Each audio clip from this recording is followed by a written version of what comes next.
पंतप्रधान मोदींच्या हस्ते उद्घाटन झालेल्या ग्रामीण रुग्णालयाच्या नावावरून आता वाद निर्माण झालेला आहे। राजश्री शिवछत्रपती रुग्णालय असं नाव देण्याची सर्वपक्षीय नेत्यांची मागणी आहे।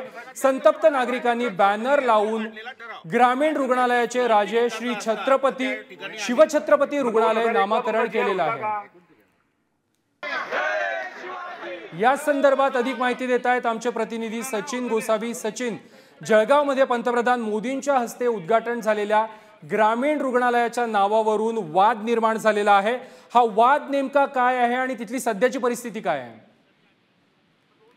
निश्चितच आपण बघितलं तर राष्ट्रीय आरोग्य अभियानाअंतर्गत रावेर तालुक्यातील सावदा येथे नवीन 30 खाटांचं रुग्णालय उभारण्यात आलेलं आहे आणि नुकतंच दूरदृश्य प्रणालीच्या माध्यमातून पंतप्रधान नरेंद्र मोदी यांच्या हस्ते या रुग्णालयाचं आणि त्या ठिकाणी डॉक्टरांना राहण्यासाठी जी व्यवस्था करण्यात आली होती त्या निवासस्थानाचं उद्घाटन संपन्न झालेलं आहे।